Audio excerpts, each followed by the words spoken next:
la foi véritable.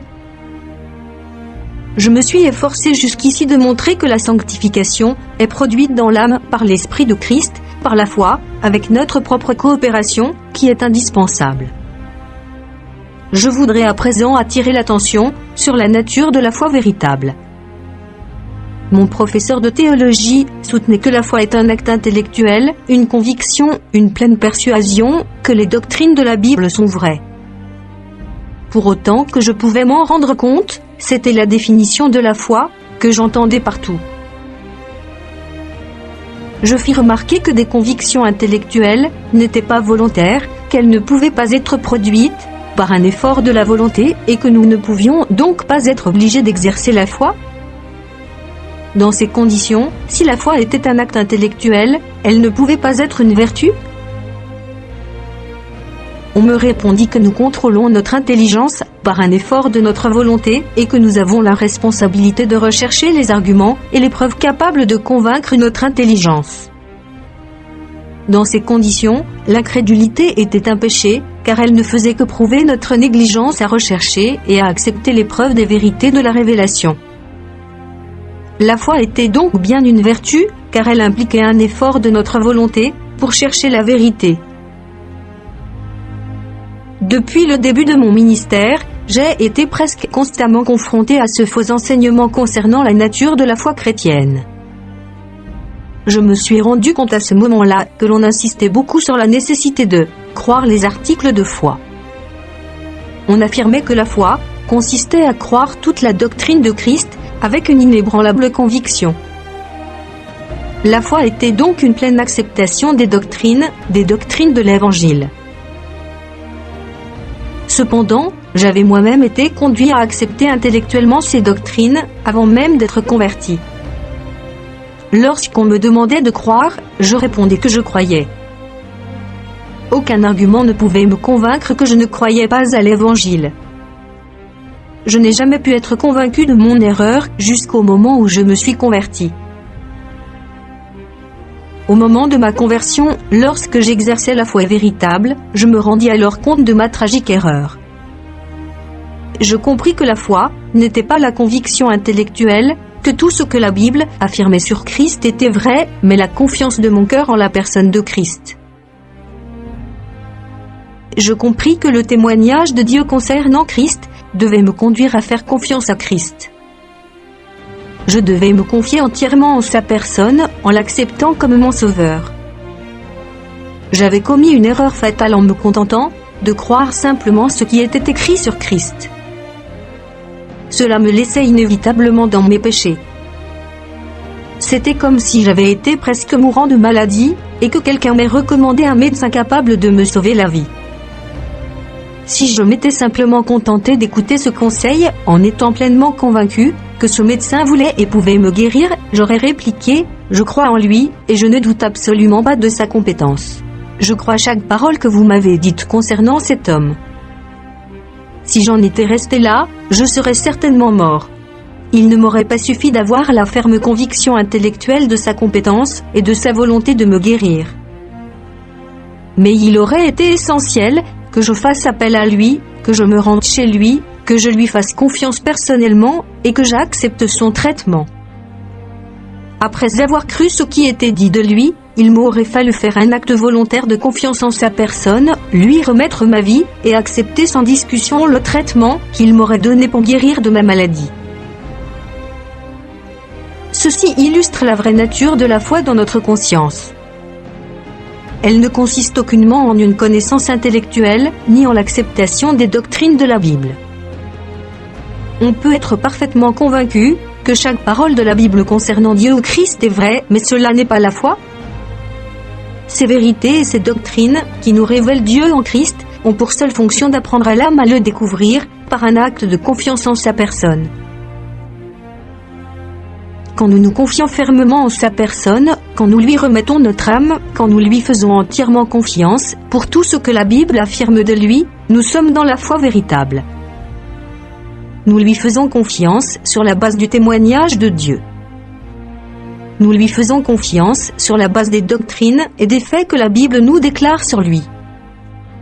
Cet acte de confiance en lui unit notre esprit à lui, dans une union si étroite que nous recevons directement de lui un courant de vie éternelle. La foi agit comme si elle permettait au courant divin de circuler. Elle communique instantanément la vie de Dieu à notre âme. La vie de Dieu, la lumière, l'amour, la paix et la joie semblent s'écouler en nous aussi naturellement et spontanément que le courant électrique passe d'une batterie à un appareil branché sur elle. Pour la première fois, nous comprenons alors ce que Christ a voulu dire quand il a affirmé que nous étions unis à lui par la foi, comme le sarment est uni au cep. C'est ainsi que Christ nous est révélé comme Dieu. Nous sommes conscients de notre communion directe avec lui. Nous le connaissons comme nous nous connaissons nous-mêmes, par son action directe en nous. Nous savons directement dans notre conscience qu'il est notre vie, et que nous recevons de lui, instant après instant, la communication de la vie éternelle. L'intelligence de certains est relativement obscurcie. Leur foi est donc relativement faible quand elle commence à se manifester. Ils peuvent encore avoir beaucoup d'opinions personnelles, avoir encore une foi intellectuelle sans grande conviction. Leur confiance en Christ ne sera donc pas plus grande que leur conviction. Avec une foi aussi petite, le courant de vie divine sera si faible qu'ils en seront à peine conscients. Mais quand notre foi devient grande et forte, elle laisse pénétrer dans notre âme un courant de vie divine et d'amour tellement puissant qu'il semble saturer entièrement notre âme et notre corps. Nous sommes alors réellement conscients d'avoir l'Esprit de Christ en nous. Nous savons qu'il est une puissance capable de nous sauver du péché. Il nous permet de marcher droit sur le chemin de l'obéissance et de l'amour. J'ai parlé à des centaines et même des milliers de chrétiens. J'ai été frappé de voir à quel point les paroles de Jésus s'appliquaient à leur expérience.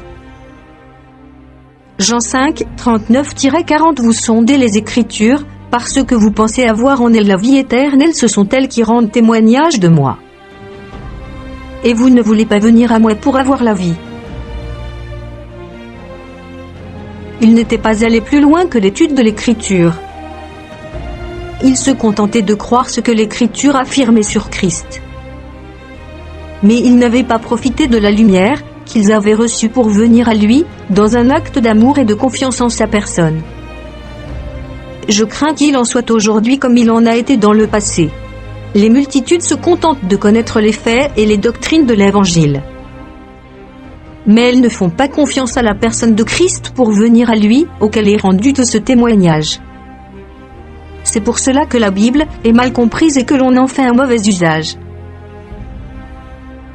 De nombreux chrétiens pensent que leur confession de foi résume les doctrines de la Bible. Ils négligent complètement l'étude de la Bible et se reposent sur leur connaissance de certains articles de foi. D'autres sont plus prudents et plus sérieux. Ils sondent les Écritures pour y voir ce qu'elles disent de Christ. Mais ils en restent là. Ils se contentent d'acquérir quelques opinions théologiques correctes. D'autres encore aiment ardemment les Écritures parce qu'elles rendent témoignage de Christ. Ce sont les seuls à être sauvés. Ils sondent et dévorent les Écritures parce qu'elles leur montrent qui est Jésus et pourquoi ils peuvent lui faire confiance.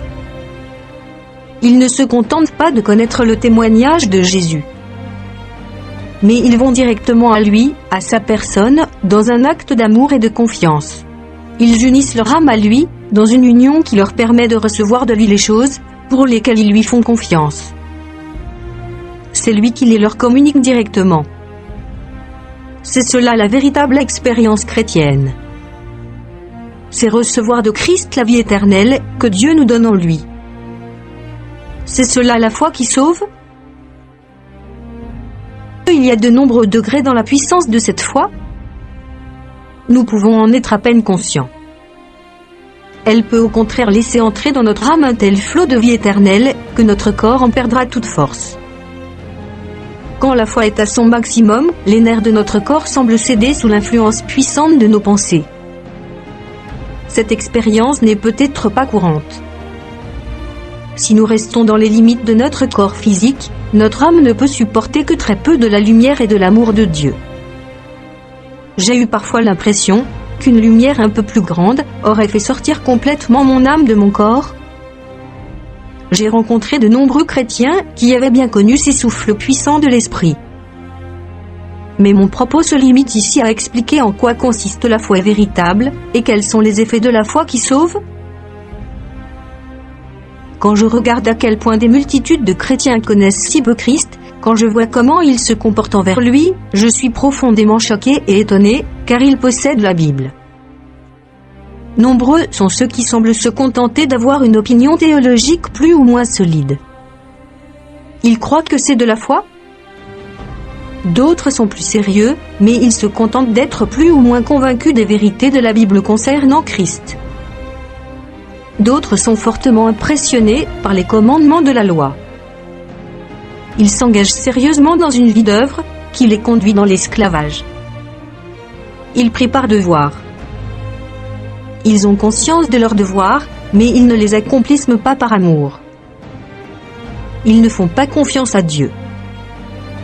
Ils n'ont aucune paix ni aucun repos, sauf quand ils ont réussi à se persuader qu'ils ont accompli leurs devoirs. Ils sont constamment stressés et dans l'agonie. Ils suivent la raison et pèsent ses avis, en approuvant tout ce qu'elle dit. Il leur est pourtant dur d'y conformer leur vie, et plus dur encore d'aimer. Ils lisaient peut-être sondant les Écritures, pour y apprendre ce qu'elles disent de Christ. Mais ils obéissent par devoir. Ils croient intellectuellement tout ce qu'ils comprennent dans la Bible. Mais quand il s'agit de faire confiance à Christ, ils ne le font pas par un acte d'amour et de foi. Ils ne s'en remettent pas à lui pour unir à lui leur âme, et pour recevoir de lui le flot de sa vie, de sa lumière et de son amour. Ils ne le font pas par un simple acte de foi et d'amour en sa personne, ce qui leur permettrait de recevoir sa vie et sa puissance dans leur âme. Ils ne s'emparent pas de sa force. Ils n'attachent pas tout leur être au sien. En d'autres termes, ils n'ont pas la foi véritable. Ils ne sont donc pas sauvés. Oh! Quelle erreur! Je crains qu'elle soit très fréquente. Ou plutôt, je suis certain qu'elle est très fréquente. C'est consternant. Comment pourrait-on autrement expliquer l'état de l'Église? Est-ce cela tout ce que Christ pourrait faire pour son peuple, si les chrétiens croyaient vraiment? Non, non. C'est une grande erreur. On n'a pas compris ce qu'était la foi véritable. On a confondu la conviction intellectuelle que l'on a en l'Évangile avec la foi. Ceux qui possèdent cette fausse foi se contentent de leur philosophie et ne peuvent pas exercer la foi véritable. Que personne ne croie que je sous-estime la valeur des faits et des doctrines de l'Évangile. Il faut les connaître et les croire. Ceci est d'une importance capitale. Je n'ai aucune communion avec ceux qui les dévaluent et qui considèrent le fait de prêcher la doctrine comme étant d'une importance mineure. Je n'approuve pas non plus ceux qui ne voudraient que prêcher Christ sans exposer les doctrines qui le concernent. Ce sont les faits et les doctrines de la Bible qui nous enseignent qui est Christ, pourquoi et pour quelles raisons nous pouvons lui faire confiance. Comment pouvons-nous annoncer Christ sans prêcher les doctrines qui le concernent? Et comment pouvons-nous lui faire confiance, sans savoir pour quelles raisons nous devons lui faire confiance? L'erreur sur laquelle je veux attirer l'attention consiste non pas à mettre trop l'accent sur l'enseignement des faits et des doctrines de la Bible, mais à négliger de faire confiance à la personne de Christ, après avoir connu ses faits et ses doctrines. Elle consiste à se satisfaire de cette connaissance, au lieu de remettre notre âme à Christ, dans un acte de foi et d'amour. Le témoignage que Dieu a donné de Christ a pour but de nous donner confiance en lui. Si nous n'avons pas pu unir notre âme à lui, par un acte de confiance implicite en lui, nous avons entendu l'Évangile en vain. Nous ne sommes pas unis à lui comme le sarment est uni au cep. Nous ne sommes pas sauvés. Nous n'avons pas encore reçu de lui la vie éternelle, que la foi véritable est la seule à pouvoir nous communiquer.